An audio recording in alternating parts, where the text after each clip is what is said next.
வணக்கம் centre map student, நான் உங்கள் கபிலன். நம்ம டெய்லியும் கரண்ட் அஃபேர்ஸ் பார்த்துட்டு இருக்கோம் சென்டர் மேப்பில். ஸோ இன்றைக்கி நம்ம ஜனவரி 11 அண்ட் 12க்கு உண்டான கரண்ட் அஃபேர்ஸ் பார்க்க போகிறோம். ஸோ இந்த கரண்ட் அஃபேர்ஸ் மூலயமா நமக்கு ஒவ்வொரு எக்ஸாம்ஸ் இப்போ வரப்போகிற இதில் நமக்கு எஸ்எஸ்சியோட ஆனுவல் பிளானர் வெளியிட்டிருக்காங்க. டிஎன்பிசி ஆனுவல் பிளானர் ஆல்ரெடி வெளியிட்டாங்க. ஸோ நமக்கு எக்ஸாம் டேட் எப்போன்னு தெரிஞ்சு போச்சு. ஸோ நம்ம ப்ரிப்பரேஷனை ஸ்டார்ட் பண்ணுறது தான் நமக்கு கரெக்டாக இருக்கும். ஓகே, அதுக்கு கரண்ட் அஃபேர்ஸ் ரொம்ப ரொம்ப முக்கியம். எந்த எக்ஸாமாக இருந்தாலும், யூபிஎஸ்சியாக இருக்கட்டும், டிஎன்பிசியாக இருக்கட்டும், ஆர்ஆர்பி, பேங்க் எக்ஸாமு, ஸோ எந்த எக்ஸாமாக இருந்தாலும், எஸ்எஸ்சி எந்த எக்ஸாமாக இருந்தாலும் current affairs is the base. Current affairs is the mark scoring area. So கம்பல்சரியாக அதுலேயும் கரண்ட் அஃபேர்ஸ் டாப்பில் இருக்கிறவங்க எப்பொழுதுமே வந்து 1 மார்க் 2 மார்க் அடுத்தவங்களோட ஒரு ஆவரேஜ் ஸ்டூடெண்ட்டோட அதிகமாக எடுப்பாங்க. ஸோ அதனால தான் கரண்ட் அஃபேர்ஸ்க்கு இம்பார்ட்டன்ஸ் கொடுத்து இருக்கிறோம். ஸோ வாங்க இன்றைக்கி உண்டான கரண்ட் அஃபேர்ஸ் என்னென்ன இருக்குன்னு பார்ப்போம். ஒரு 18 கொஷின்ஸ் இருக்கும். எங்களோட கரண்ட் அஃபேர்ஸ் எப்படி இருக்கும் அப்படின்னு பார்த்தீங்கன்னா, கொஷின் அதாவது எம்சிக்யூஸ் ப்ளஸ் எக்ஸ்ப்ளனேஷனோட இருக்கும். ஸோ அது இந்தியா லெவல்லையும் இருக்கும், தமிழ்நாடு லெவல்லையும் இருக்கும். உங்களுக்கு ரொம்ப ரொம்ப யூஸ்ஃபுல்லாக இருக்கும். வாங்க இன்றைக்கி உள்ளே போய் கரண்ட் அஃபேர்ஸ் பார்க்கலாம். உங்களுக்கு இதோட பிடிஎஃப் வேணும் அப்படின்னா பிடிஎஃப்னு கமெண்ட் பண்ணுங்கள், நாங்கள் பிடிஎஃப் உங்களுக்கு அட்டாச் பண்ணி கொடுப்போம். வாங்க இன்றைக்கி உண்டான கரண்ட் அஃபேர்ஸ் பார்த்துருவோம். ஜனவரி 12க்கு உண்டான கரண்ட் அஃபேர்ஸ். இன்றைக்கி ஜனவரி 12 என்ன அப்படின்னா, முக்கியமான நாள் என்ன அப்படின்னா, அதாவது ஜனவரி 12 விவேகானந்தரோட பிறந்தநாள். அதாவது தேசிய இளைஞர் தினமாக நம்ம கொண்டாடுறோம். ஓகேவா?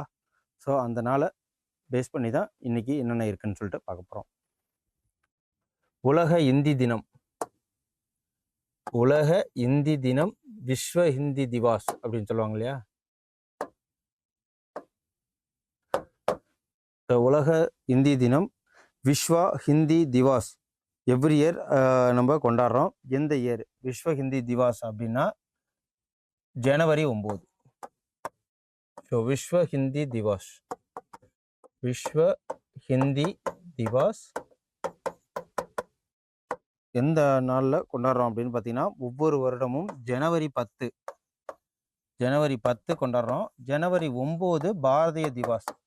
ஓகேவா? பாரதிய திவாஸ் இது வந்து அயலக பாரத திவாஸ், அதாவது இந்தியன் டயஸ்பரா, ஃபாரினில் இந்தியாவோட குடிமகன் ஃபாரினில் செட்டில் ஆகி என்ஆர்ஐஸ்லாம் இருப்பாங்க இல்லையா? அங்கே 2 தலைமுறை 3 தலைமுறையாக செட்டில் ஆகி வேலை பார்ப்பாங்க, பிஸ்னஸ் பண்ணுவாங்க. அவங்கள சிறப்பு பண்ணுறது தான் வந்து பாரதிய திவாஸ்ன்னு சொல்லுவாங்க. இது ஜனவரி 10 அதாவது உலக இந்தி தினம்.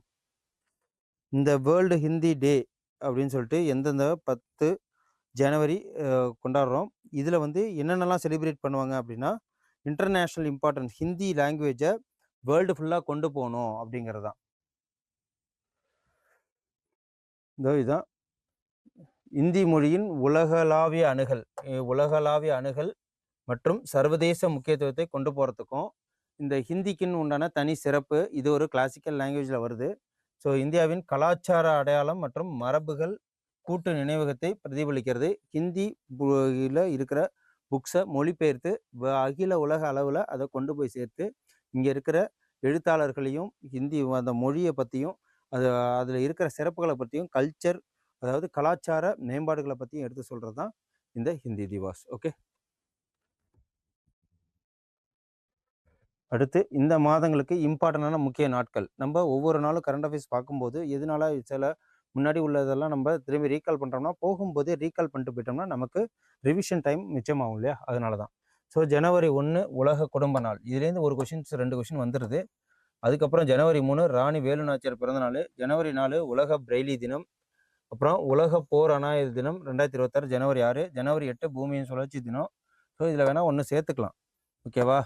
ஜனவரி 9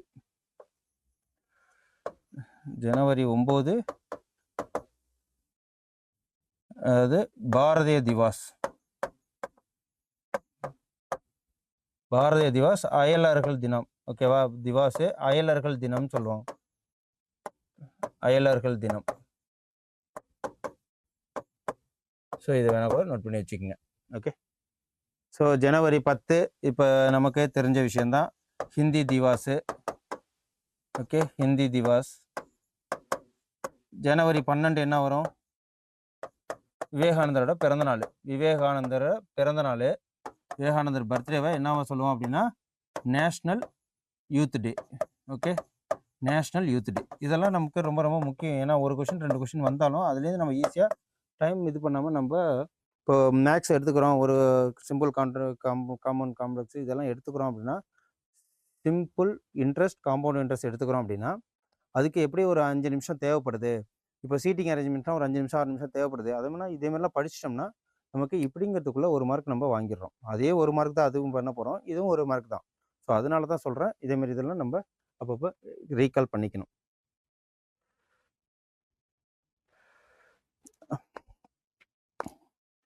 இரண்டாவது கொஸ்டின் என்ன? உத்தரகாண்ட் உயர்நீதிமன்றத்தோட தலைமை நீதிபதியாக யாரை நியமனம் பண்ணியிருக்காங்க அப்படின்னு பார்த்தீங்கன்னா, இவர் வந்து ஜஸ்டிஸ் மனோஜ் குமார் குப்தா. ஜஸ்டிஸ் மனோஜ் குமார் குப்தாவை எங்கள் சீஃப் ஜஸ்டிஸாக உத்தரகாண்டுக்கு நியமனம் பண்ணியிருக்காங்க. இவர் வந்து 10 ஜனவரி 2026 உத்தரகாண்டில், அதாவது சீஃப் ஜஸ்டிஸாக இவர் வந்து நியமனம் பண்ணியிருக்கிறாங்க. ஓகே, மனோஜ் குமார் குப்தா.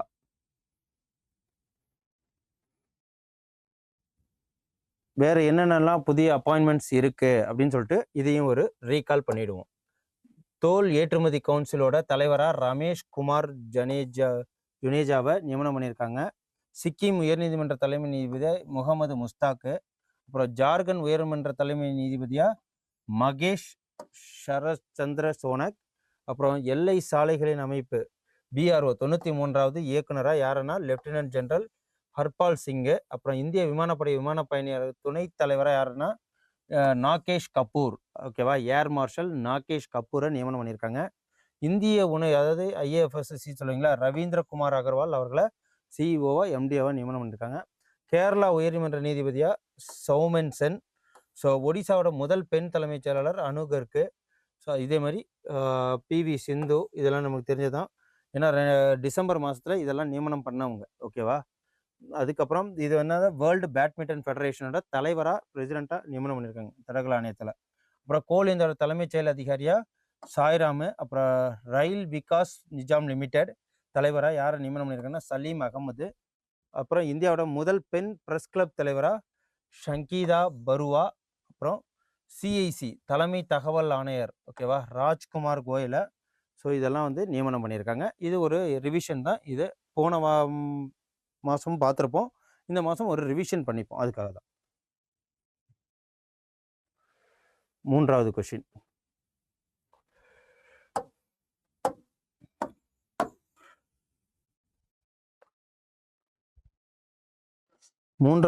என்ன அப்படின்னா, பன்குடி இது வந்து ஒரு டிஜிட்டல் போர்ட்டலு. ஜனவரி 2026 எந்த மினிஸ்ட்ரியோட தொடர்பு உடையது? ஸோ பன்குடி அப்படின்னு சொல்லுவாங்க. Empowering women, nurturing children. ஓகேவா, உமனுக்கு அதிகாரம், தாய்மார்களுக்கு அதிகாரத்தை கொடுத்து எப்படி குழந்தைகளை வளர்க்க வேண்டும் அப்படிங்கிறது தான் பன்குடி. ஓகே அப்படின்னு சொல்லுவாங்க. இது எந்த அமைச்சகத்துக்கு கீழே வருது அப்படின்னா, உங்களுக்கே சொல்லியாச்சு, இது எம்பவரிங் உமன் நர்ச்சரிங் சில்ட்ரன் சொன்னாலே ministry of women and child development, அந்த மினிஸ்ட்ரி கீழே தான் வரும். ஸோ அதே தான் ஆன்சர். இதுதான் பெண்கள் மற்றும் குழந்தைகள் மேம்பாட்டு அமைச்சகத்தின் கீழ் இந்த பன்குடி டிஜிட்டல் போர்ட்டல் இது. ஓகேவா, டிஜிட்டல் போர்ட்டல்.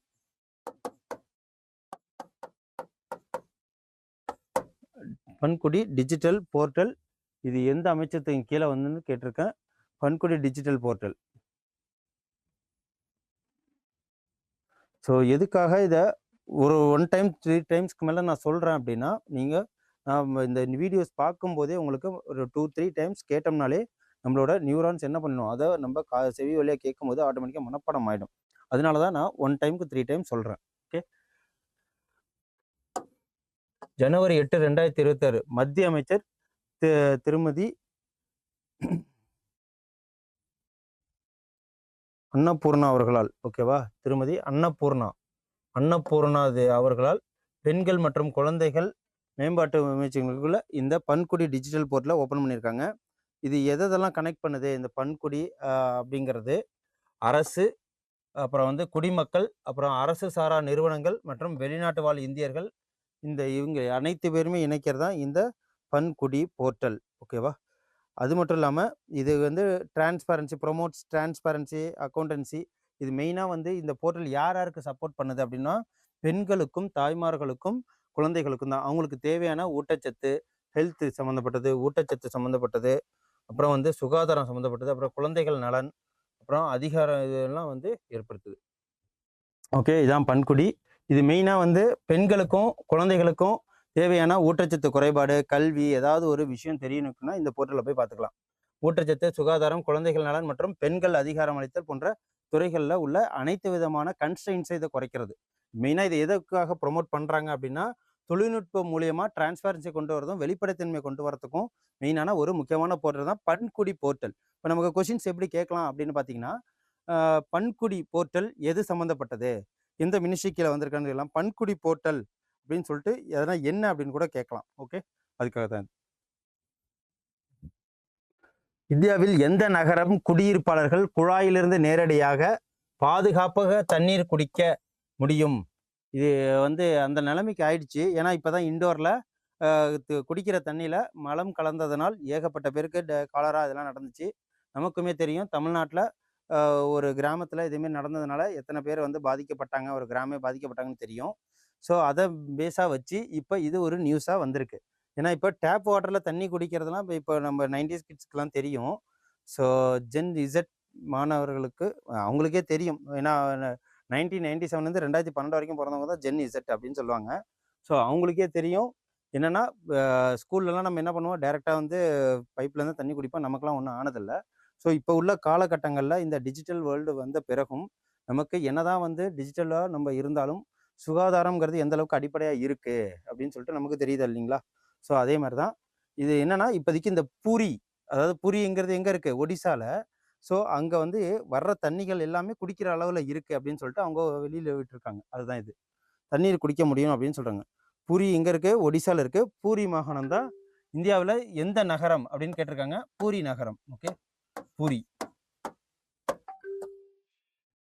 இந்த பூரி நகரம். ஸோ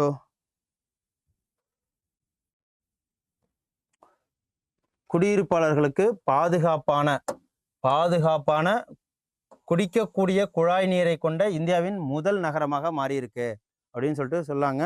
ஸோ இதெல்லாம் நமக்கு இந்தியாவில் தமிழ்நாட்டில் ஏகப்பட்ட தண்ணி இப்படி தான் இருக்குது. ஸோ புரியின் குழாய் நீர் இந்திய தரநிலைப்படி பூர்த்தி செஞ்சிருக்கு அப்படின்னு சொல்கிறாங்க. ஓகே, ஸோ இதை மட்டும் பார்த்துக்குங்க. இந்த இனிஷியேட்டிவ் எது மூலயமா வந்திருக்கு அப்படின்னா சுஜல்னு வந்து ட்ரிங்க் ஃப்ரம் டேப் மிஷன் அப்படின்னு சொல்லுவாங்க. சுஜல், ஓகே, சுஜல்னு மூலயமா drink from tap mission. So 2025ஆம் ஆண்டு வாக்கில் பூரி அதன் சுமார் 3 லட்சம் மக்கள் தொகைக்கு 24 குடிநீர் குழாய் வழங்குறாங்க. ஓகே,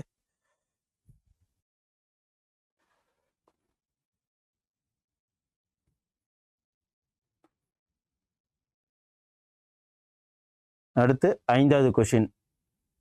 அலேபாவில் எந்த குழுவுடனான மோதல்களை தொடர்ந்து சிரிய அரசாங்கத்தால் அறிவிக்கப்பட்ட சமீபத்திய போர் நிறுத்தம் என்ன அப்படின்னா, அதாவது எங்கன்னா ரீசன்ட் சீஸ்ஃபயர் என்ன அனௌன்ஸ் பண்ணியிருக்காங்க, இது நமக்கு எக்ஸாம் பண்ண உள்ளதில்லை. குர்திஸ் படைகள் மற்றும் ஜனநாயக படைகளுக்கு இடையான இந்த போர் தடையை வந்து நிற்பாட்டணும் அப்படின்னு சொல்லிட்டு சொல்லியிருக்கிறாங்க.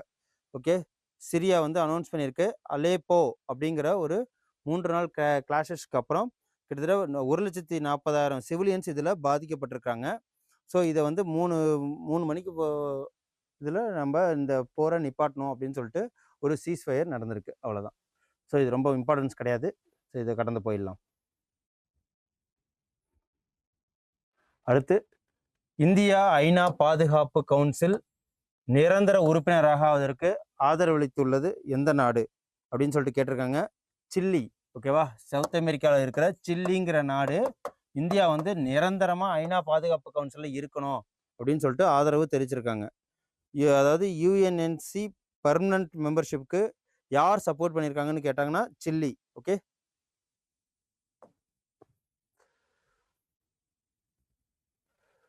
ஐநா பாதுகாப்பு கவுன்சில் நிரந்தர உறுப்பினர் பதவிக்கான இந்திய விருப்பத்தை சிலி ஆதரவு தெரிவிச்சிருக்கு. அது மட்டும் இல்லாமல் உலக விவகாரங்களில் இந்தியா ஒரு நிலையான பண்பாட்டை கொடுக்குறாங்க. இந்த சில்லி எது சொல்லியிருக்குன்னா, ஸ்டெபிளைஸ்டு ரோல் குளோபல் அஃபேர்ஸில் அவங்க ரொம்ப நிலையானதாக இருக்காங்க. வேர்ல்டு வார் 2க்கு அப்புறம் வந்து இந்தியாவோட கட்டமைப்பு ரொம்ப உயர்ந்ததாக இருக்குது அப்படின்னு சொல்லிட்டு சொல்லியிருக்காங்க. ஸோ இந்தியாவோட வளர்ச்சியின் அடிப்படையில் பார்க்கும்போது அவங்க பர்மனன்ட் மெம்பர்ஷிப்பாக யூஎன்ல ஆகிற எல்லா தகுதியும் இருக்குன்னு சொல்லிட்டு சில்லிங்கிற நாடு ரெப்ரசன்டேட்டிவ் பேசியிருக்கிறாங்க. ஓகே, ஸோ சில்லி எங்கே இருக்குது? இங்கே தான் ஆல்ப்ஸ் மவுண்டைன், ஆண்டீஸ் மவுண்டன்ஸ் இருக்கா? ஓகே, இதுதான் பார்த்துக்குங்க. பெரு இப்போதைக்கு நமக்கு வெனிசுலா இங்கே தான் இருக்குது. பெரு இது பார்த்துக்குங்க. பெரு இங்கே தான் இருக்குது. Brazil, Brasilia, Bolivia, okay, Paraguay, அப்புறம் உருகுவே இங்கே இருக்குது. அர்ஜென்டினா இங்கே தான் வந்து மெஸ்ஸி இருக்கிறாரு. ஸோ இந்த இந்த இந்த இதுதான் சாண்டியாகோ, இதுதான் சில்லி. ஓகே, இது ஃபுல்லாகவே வந்து மலைத்தொடர்கள் தான்.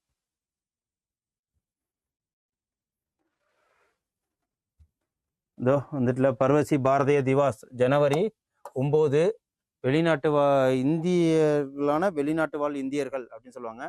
ஸோ எந்த வரலாற்று நிகழ்வை குறிக்கும் வகையில் பர்வாசி பாரதிய திவாஸ் ஒவ்வொரு ஆண்டும் ஜனவரி 9 அனுசரிக்கப்படுது அப்படின்னு சொல்லிட்டு கேட்குறாங்க. இது எதுக்காக? அதாவது Mahatma Gandhi return from south Africa அன்னைக்கு வந்ததுனால தான் இதை வந்து சொல்லியிருப்பாங்க. மகாத்மா காந்தி இந்தியா திரும்பிய அந்த நாளை தான் பர்வசி பாரதிய திவாஸ் அப்படின்னு சொல்லிட்டு சொல்லுவாங்க. ஸோ இதுதான். ஸோ 1915ஆம் ஆண்டு மகாத்மா காந்தி இங்கே இந்தியாவுக்கு வந்திருந்தாங்க. எப்போ மகாத்மா காந்தி தென்னாப்பிரிக்கா வந்து இந்தியாவுக்கு வந்திருந்தாங்க. இந்த பர்வதி பாரதிய திவாஸ் 2001 ஜனவரிக்கான இது மரபுசாரா ஆண்டு அப்படின்னு சொல்லிட்டு இதோட தீம் சொல்கிறாங்க. Convention of held finally. இப்போ 2003லேருந்து தான் இந்த நாட்டை நம்ம கொண்டாடுறோம். 2015 முதல் 2003லேருந்து இந்த பர்வசி பாரதிய திவாஸ் நம்ம கொண்டாடுறோம்.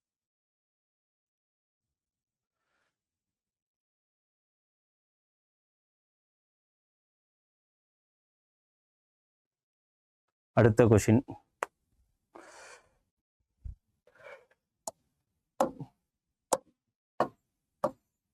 இந்தியாவும் ஆஸ்திரேலியாவும் அழைக்கப்பட்ட G7 நிதி அமைச்சர்களின் கூட்டம் எந்த பிரச்சனையை கவனம் செலுத்த போகுது அப்படின்னு சொல்லிட்டு பார்த்தீங்கன்னா, mineral supply chain, securing critical mineral supply செயினை தான் இந்த வாட்டி அவங்க முக்கியமான கனிம விநியோக சங்கிலிகளை பாதுகாக்கிறது. ஸோ அதை பேஸ் பண்ணி தான் இந்த G7 மாநாட்டில் இந்த வருஷம் நடக்க போகுதுன்னு சொல்கிறாங்க. ஸோ இதுதான் G7ஓட முக்கியமான நாடுகள்லாம் எது அப்படின்னு சொல்லிட்டு பார்க்கும்போது G7னாலே இதுதான். ஓகே, யூகே வந்துடும். அதில் UK, Germany first, UK, France, Canada, US, Italy, Japan, இவங்க எல்லாம் G7 நாட்டில். ஓகே, இதில் இது உண்டு யாருக்கு அப்படின்னு பார்த்தீங்கன்னா இந்தியாவுக்கு. India and Australia invited mainly focus on which issues. G7 மாநாட்டில் இந்தியாவுக்கும் ஆஸ்திரேலியாவுக்கும் அவங்க அழைப்பு விடுத்திருக்கிறாங்க. இதுவே G8 நாடு ப்ளஸ் ரஷ்யா வந்து சேர்ந்துக்கும், அவ்வளோதான். அதுக்கப்புறம் G20 நாடுன்னு வர்றப்போ இந்த G7 ப்ளஸ் வரும், G8 வரும். அதோடு சேர்ந்து துருக்கி, European union, Argentina, Mexico, South Korea, Brazil, அப்புறம் China, Indonesia, Saudi Arabia, Australia, India, South Africa. இங்கே வேணால் பாருங்கள், G7 G8ல் சைனா கிடையாது, ஆஸ்திரேலியா கிடையாது, இந்தியா கிடையாது, சவுத் ஆப்பிரிக்கா கிடையாது. ஸோ ஜப்பான் மட்டும்தான் உண்டு ஏஷியன் இதுலேருந்து. ஸோ இதை புரிஞ்சுக்கங்க. G8ல் ரஷ்யா மட்டும் உண்டு. ஓகே, மற்றது எல்லாமே வந்து யூரோப் கண்ட்ரி இந்த Canada, France, UK, Germany, Italy and US. So இவங்க தான். ஓகே, இதை தெரிஞ்சு வச்சுக்கோங்க. என்ன சொல்லியிருக்காங்க அப்படின்னு பார்த்தீங்கன்னா, அரிய மண் மற்றும் லித்தியத்தை பெரிய இருப்பு காரணமாக ஆஸ்திரேலியா முக்கிய பங்கு இதில் வகிக்குது. அப்புறம் வந்து சீனாவை உலக அளவில் சார்ந்திருப்பதை குறைப்பதே இந்த முயற்சி அப்படின்னு சொல்லிட்டு G7 மாநாடு சொல்லுது. G7ஓட முக்கிய கனிமங்களை எப்படி வந்து கையாளணும் அப்படிங்கிற மெயின் விஷயம் தான் இதில் நடக்க போகுது. ஓகே, இதுக்கு பேர் என்ன அப்படின்னா G7 கிரிட்டிக்கல் மினரல்ஸ் டயலாக் அப்படின்னு சொல்லிட்டு சொல்லுவாங்க. இதை நோட் பண்ணி வச்சுக்கோங்க.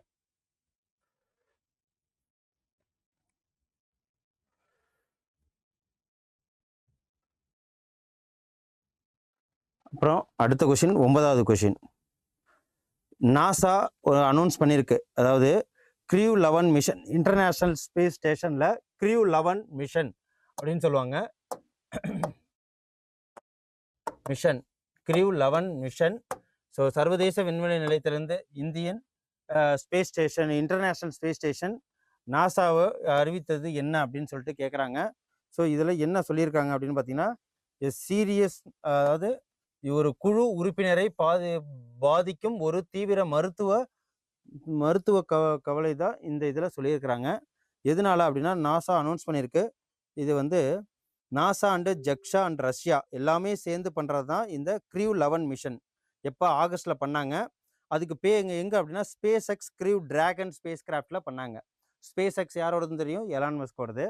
ஸோ அங்கே தான் பண்ணாங்க. இதில் எதுக்காக பண்ணாங்க அப்படின்னு பார்த்தீங்கன்னா, ஒரு மருத்துவ பிரச்சனை காரணமாக ஐஎஸ்லேருந்து 4 விண்வெளி வீரர்கள் முன்கூட்டியே திரும்புவதாக நாசாவுக்கு அறிவிச்சிருக்காங்க. ஓகேவா?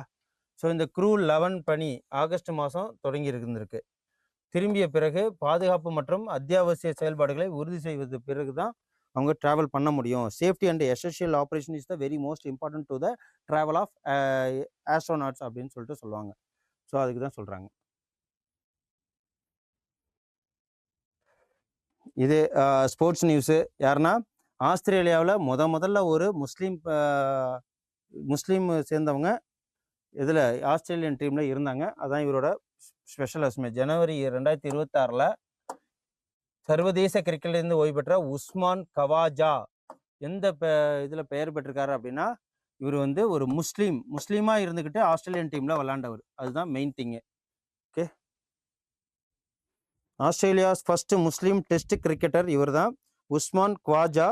இங்கேருந்து இன்டர்நேஷ்னல் கிரிக்கெட்லேருந்து விலகிறாரு. ஓகே, சிட்னி கிரிக்கெட் கிரவுண்ட்லேருந்து அவர் தன்னோட அறிவிப்பை வெளியிட்டிருக்கிறாரு.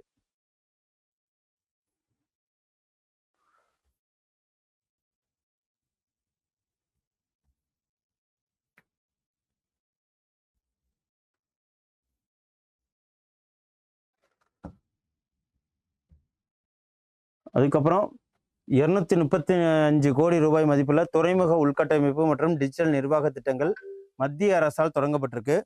ஸோ இது மத்திய அரசால் தொடங்கப்பட்டிருக்கு இல்லையா?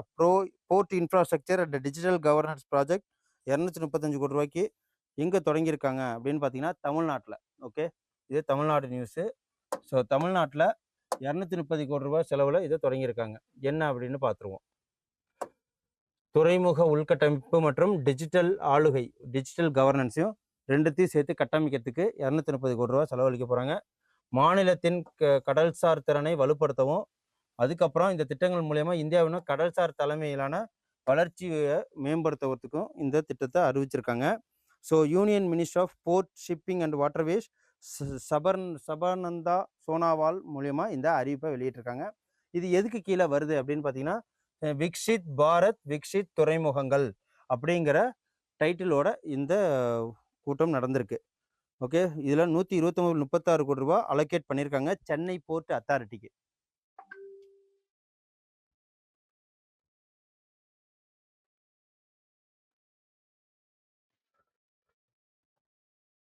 அப்புறம் பால் விவா முக்த் பாரத் பிரச்சாரத்தின் ஒரு பகுதியாக இந்தியாவில் குழந்தை திருமணத்தை முடிவுக்கு கொண்டு வருவதை அரசாங்கம் நோக்கமாக கொண்டிருக்கு.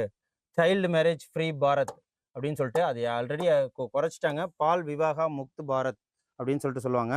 இது என்னன்னா, the government aim to end child marriage in India by எதுக்குள்ள அப்படின்னு பார்த்தீங்கன்னா 2030க்குள்ள 100 டே கேம்பெயின் மூலயமா child marriage free Bharat Bal Vivah Mukt Bharat பிரச்சாரத்தின் கீழே இதை கொண்டு வராங்க 2030க்குள்ள. So India child marriage free by 2030க்குள்ள.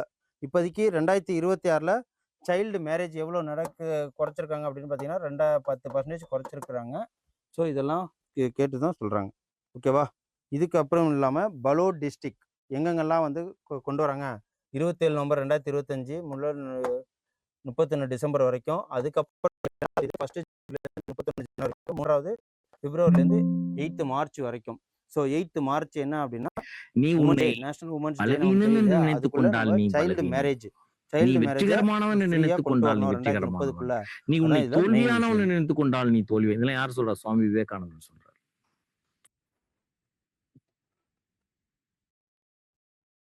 So இந்த இது கொண்டு வந்தது நவம்பர் 2026 பெண்கள் மற்றும் குழந்தைகள் மேம்பாட்டு அமைச்சகத்தின் கீழ் கொண்டு வரப்பட்டதான் இந்த சைல்டு ஃப்ரீ இந்தியாவை. இதுக்கு பேர் என்ன அப்படின்னா பால் விவாகா முக்த் பாரத் கேம்பெயின். பால் விவாகா முக்த் விவாகா கேம்பெயின்.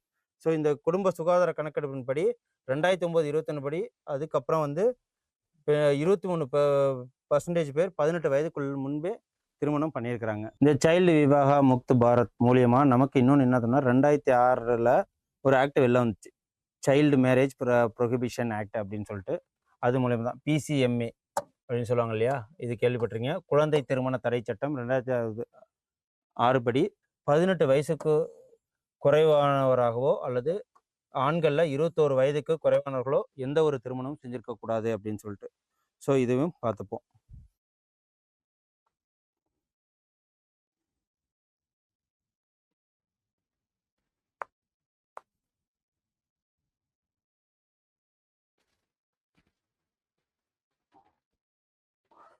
அடுத்த கொஷின் பார்ப்போம். ஸோ இது இம்பார்ட்டன்ஸ் கிடையாது, பார்ப்போம். அடுத்த கொஷின், பல்லுயிர் பாதுகாப்பை வலுப்படுத்த 2 மாநிலங்களுக்கு இடையான வனவிலங்கு பரிமாற்ற திட்டம் எந்தெந்த 2 மாநிலங்களுக்கும் மத்திய பிரதேசக்கும் அஸ்ஸாமுக்கும் இடையில நடந்திருக்கு? மத்திய பிரதேசம் மற்றும் அஸ்ஸாம்.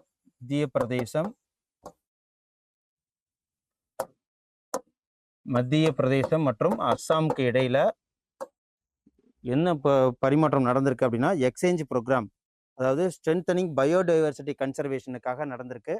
ஸோ அஸ்ஸாம் மாநிலத்துக்கும் மத்திய பிரதேச மாநிலத்துக்கும் எதுக்காக அப்படின்னா, பல்லுயிர் பாதுகாப்பை வலுப்படுத்த, பயோடைவர்சிட்டி, அந்த பல்லுயிர் பாதுகாப்பை மேம்படுத்த மத்திய பிரதேசக்கும் அஸ்ஸாமுக்கும் ஏற்பட்ட ஒரு எக்ஸ்சேஞ்ச் ப்ரோக்ராம் தான் இது. ஓகேவா? இந்த அக்ரிமெண்ட்டு எப்போ கன்க்ளூட் முடிவுக்கு வந்திருக்கு அப்படின்னா, மினிஸ்டர் மோகன் யாதவ் மற்றும் அஸ்ஸாம் சீஃப் மினிஸ்டர் ஹிமந்த் பிஸ்வா சர்மா 2 பேரும் சேர்ந்து கவுஹாத்தியில் இதை ஏற்படுத்தின இந்த ஒப்பந்தம் தான். 3 ஆண்டுகளில் அஸ்ஸாம் 50 காட்டு நீர் எருமைகளை மத்திய பிரதேசத்திற்கு இடமாற்றம் செய்கிறாங்க. அதே மாதிரி ஒரு கொம்பு காண்டாமிருகம் ஜோடி 3 நாகப்பாம்புகளும் மத்திய பிரதேசத்திற்கு அஸ்ஸாம்லேருந்து மாற்றப்படுறாங்க. ஸோ விலங்குகள் போபாலில் உள்ள பான் விஹார் தேசிய பூங்காவில் கால்நடை இங்கே பாதுகாக்கப்படும் அப்படின்னு சொல்லிட்டு சொல்லியிருக்கிறாங்க. அதுக்கப்புறம் ஒரு சயின்ஸ் நியூஸ். இது என்ன அப்படின்னா, டிஆர்டிஓ இயந்திரம் நீண்டகால தரை சோதனையான ஸ்கிராம் ஜெட் அதை வந்து சோதனை பண்ணி வெற்றிகரமாக வின் பண்ணியிருக்காங்க. இது வந்து ஒரு ரொம்ப முக்கியமான question. DRDO successfully completed long duration ground tested ஒரு விஷயம் தான் இது, இந்த ஸ்கிராம் ஜெட் அப்படின்னு சொல்லுவாங்க. ஸோ குளிரூட்டப்பட்ட முழு அளவிலான இந்த ஸ்கிராம் ஜெட் இன்ஜினை நீண்ட கால சோதனைக்கு பதில் ஹைப்பர்சானிக் ஆயுத வளர்ச்சியில் ஒரு பெரிய மைல்கல்லை எட்டியிருக்கிறாங்க. இந்த ஸ்கிராம் ஜெட் கனெக்ட் பைப் டெஸ்ட்டும் DRDL development laboratory defence research development அதுலையும் 12 நிமிஷம் சோதனையில் இது வெற்றி பெற்றிருக்கு. ஓகேவா? இதுக்குனால ஹைப்பர்சானிக் க்ரூஸ் மிசைல் மேக் 5 மூலயமா 6100 கிலோமீட்டரை இது ஈஸியாக எட்டி அடையும் அப்படின்னு சொல்லிட்டு சொல்லியிருக்காங்க. ஸோ இது சயின்ஸ் அண்ட் டெக்கில் இது ஒரு முக்கியமான ஒரு சக்சஸ். ஹைப்பர்சோனிக் ஏவுகணையில் மேக் 5 மற்றும் வேகத்தை தாண்டும் வகையில் வடிவமைக்கப்பட்டது தான் இந்த ஸ்கிராம் ஜெட் இன்ஜின்.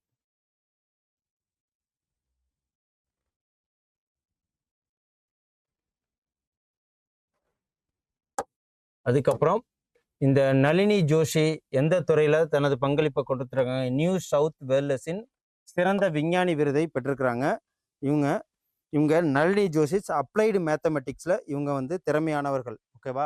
அப்ளைடு மேத்தமெட்டிக்ஸில் திறமையானதுனால அந்த இதில் வந்து பெயர் பெற்றிருக்காங்க. பயன்பாட்டு கணிதம், அப்ளைடு மேத்தமெட்டிக்ஸ்னு சொல்லுவாங்க. ஸோ அந்த துறையில் தான் இவங்களுக்கு சிறந்த, நளினி ஜோஷிக்கு சிறந்த நியூ சவுத் வேல்ஸோட சிறந்த விஞ்ஞானி அப்படிங்கிற பட்டம் கொடுத்துருக்காங்க. ஸோ இதையும் தெரிஞ்சுக்குங்க. அதுக்கப்புறம் இன்னைக்கு ஜனவரி 12 அன்னைக்கு வந்து யாரோட பிறந்தநாள் அப்படின்னு பார்த்தீங்கன்னா, விவேகானந்தரோட பிறந்தநாள். ஜனவரி 12ஆம் தேதி தேசிய இளைஞர் தினம், நேஷனல் யூத் டேன்னு சொல்லுவாங்க. ஸோ சுவாமி விவேகானந்தரோட பிறந்தநாளை தான் நேஷனல் யூத் டே.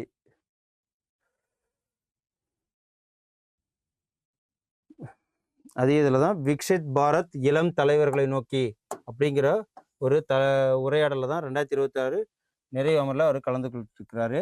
சர்வதேச இந்திய புலம்பெயர்ந்தோர் பிரதிநிதிகள் உட்பட 3000 இளைஞர்கள் இதில் கலந்துப்பாங்க அப்படின்னு சொல்லிட்டு சொல்லியிருக்கிறாங்க.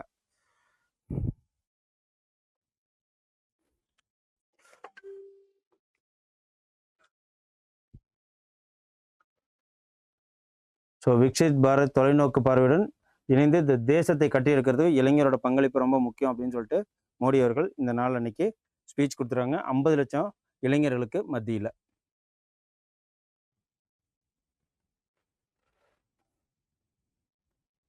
ஆப்ரேஷன் ஹாக்கி ஸ்ட்ரைக் அமெரிக்கா மற்றும் அதன் நட்பு நாடுகள் எந்த குழுவிற்கு எதிராக நடந்திருக்கு?